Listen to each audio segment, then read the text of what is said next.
Row, row, row your boat gently down the stream. Merrily, merrily, merrily, merrily, life is but a dream. Yep, no budget for theme song, so that is it. My name is Ohan, and this is Apes and Drapes. This episode is brought to you by entropy, the beloved law of thermodynamics that both ensured a hospitable enough galaxy for you to evolve in and promises the eventual heat death of the universe. It's entropy, creator of worlds, harbinger of ultimate death. Alright, here we go. We use words and equations to define the world around us. This is imprecise, because we're not even sure what our realities are made of, and we're pretty certain we don't accurately perceive them. We don't know if there's a single objective reality outside of all of our skulls that contains us, or if there are many constantly splitting realities that are birthed simply by the interaction of matter. One of the major hurdles is that we aren't yet sure what the smallest units of matter and energy are. It could even be the case that the idea that the universe has any smallest units to begin with, instead of extending infinitely in size in either direction, is the wrong way to think about it. That being said, we do have a strong sense that matter and energy are rooted in the same phenomenon, kind of like how steam and ice are both two phases of H2O. Of course, don't take that comparison literally, though I do find it to be a useful analogy. We also have a good sense that space and time are really due to the same underlying phenomenon whose existence is contingent upon energy and matter. Harder to make an analogy for that, but in the next episode I'll tackle a piece of it. These four concepts, matter, energy, space, and time, could all be what emerges from the existence of whatever the universe's most fundamental quality is. We have no idea what that might be, but it seems like they all came about at the birth of our universe. The first instant of the Big Bang. Was the Big Bang a whole bunch of energy funneling through an impossibly small hole connected to another universe? Or was it the result of a collapse of a previous universe? Or are we just inside a framework of infinitely nested or expanding universes? We have no idea. But what we do see is a pattern or framework that seems to govern and limit and dictate the flow of whatever that underlying phenomenon is that gives rise to the other four concepts that we experience. That framework is the second law of thermodynamics, also called entropy. Entropy is a complicated phenomenon, but the end result, for you to just get a sense of it, is the tendency for energy and matter to distribute evenly over space. The more evenly distributed a system is, the more entropy it has. So, a star has less entropy than the same amount of matter that makes up a star distributed over a larger amount of space. A star is a funny sort of thing because the gravity that results from its own size pulls it in towards itself, which causes the matter that makes it up to collide together and explode outwards. These are nuclear fusion reactions, by the way. But the energy from those explosions can't go very far because the gravity pulls it all back in towards the center of the star, which makes the energy explode outward again before pulling it all back in, and so on. There's some things that don't get pulled back in because the sun is not massive enough to have enough gravity to stop them from escaping, and those things are photons, which is why stars emit light. This whole process goes on until the star exhausts itself and dies out. Every star is drowning in the exhaustive force of entropy. You can think of gravity as the sun's legs, kicking to keep itself afloat before its effort tires it out and it collapses under its own weight, succumbing to the darkness awaiting us all. Okay, to better understand entropy, let's dive into an analogy. Think of a giant clay ball, a beautiful earthen orb expertly handcrafted in Brooklyn by a mustached 30-something who spent a semester abroad living in a remote village in Japan. Now imagine a child, in a very large open space, taking that beautiful clay ball and smashing it on the ground. That's the Big Bang. That's the beginning of our universe, the beginning of matter, of energy, of space, of time. This sends many pieces of clay of different sizes in every direction. The child then systematically goes and smashes all the largest pieces into smaller ones, and they distribute further in every direction. And then all the smaller ones into even smaller ones, constantly expanding the area in which the clay is distributed, moving faster and faster as he goes along. And the child keeps smashing pieces onto the ground until all that is left is a huge area of fine, scattered dust. The child is entropy. And that dust is all that will remain after the eventual heat death of our universe. The clay pot, when it is whole, has no entropy. The huge scattering of dust when the child is finished is a perfectly entropic system. That's how it works. You can see how gravity in this situation is the sort of opposite of entropy in that it keeps things together.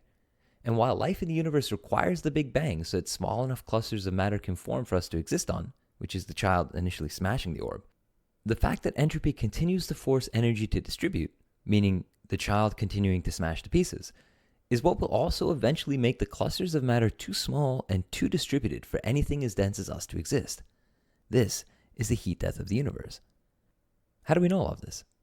Well, I'm using the word no as a shortcut for why we think these things are the most probable. But I want you to know that when I use the word no, I'm using it as a placeholder for the idea that all human knowledge is a non-belief based probabilistic rationalization of observed phenomenon.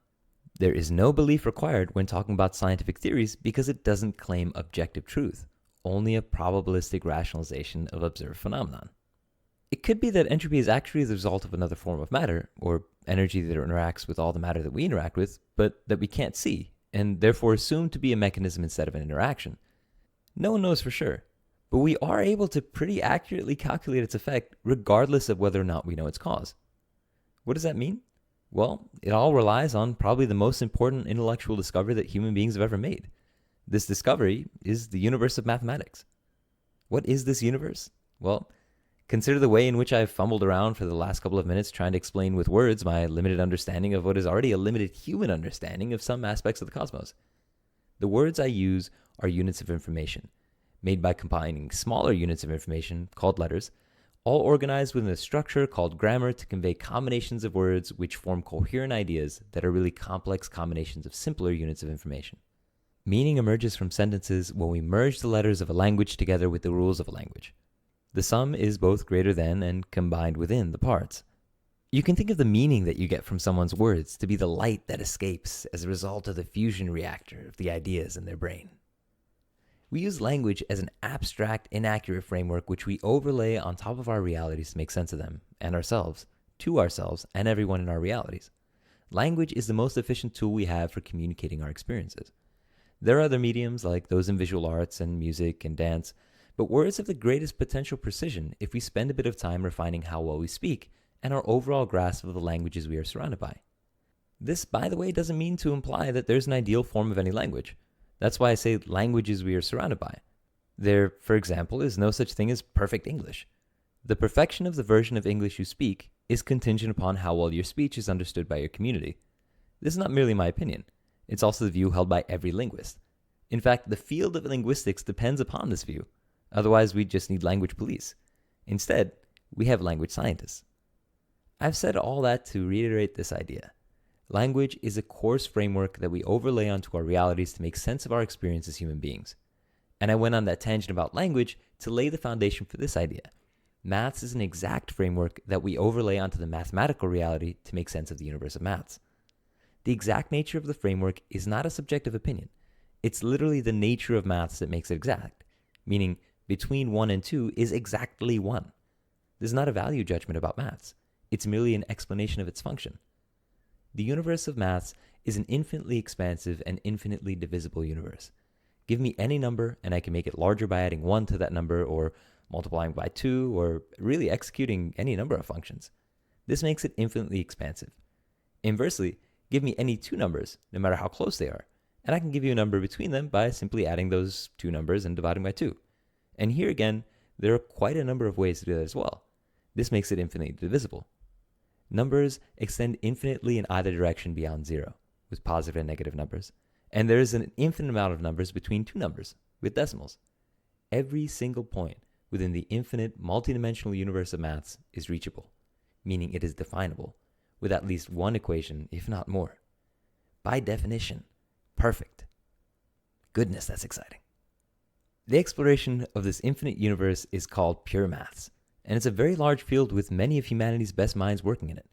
The field of pure maths has yielded incredible discoveries that have been used in nearly every field of human knowledge. The same way that we can overlay our language onto our realities to better understand them, we use math as a framework to better understand our realities. This is imperfect, because we don't have access to the base units of our realities, so we're left imposing a perfect framework onto an imperfect reality. This leaves holes, but is still incredibly useful. There is no such thing as a perfectly straight line in our reality. And we know that time and space and energy and matter are in constant flux, meaning there's no certainty. But the universe of maths is consistent in and of itself. Despite this difference, applying maths onto reality has helped us accomplish incredible things, like putting human beings on the moon, alive, and actually bringing them back, still alive.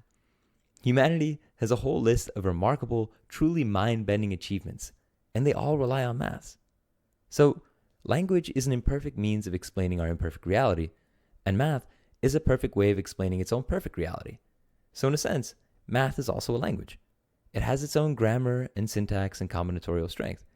That's why we can use either language, meaning equations or words, to explain both the universe of maths and the universe we live in, though imperfectly in both cases. The best part is, every human is good at math.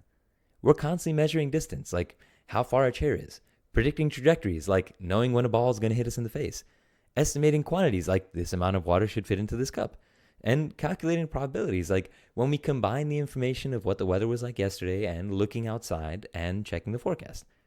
We combine all of that and make one prediction. Our brains never stop working to make sense of their realities and how they might best operate within them. Math is simply the way to make sense of all of those interactions, in the same way language is the way to make sense of our experiences. Thousands of years ago, humans developed a system to better analyze these phenomena, to make them more accurate, and to communicate them with other humans so they might work on emerging questions together. And numbers were born. And with them, the ever-growing potential of humankind. The amazing thing is that once you start diving into the realm of pure maths, it opens up a new universe that you can explore. A universe that only lives collectively within the minds of everyone who explores it. One that is purely abstract. A universe that is made real by the investigation of it, where equations read like sentences to not only identify positions, but also to bend and warp the space within it.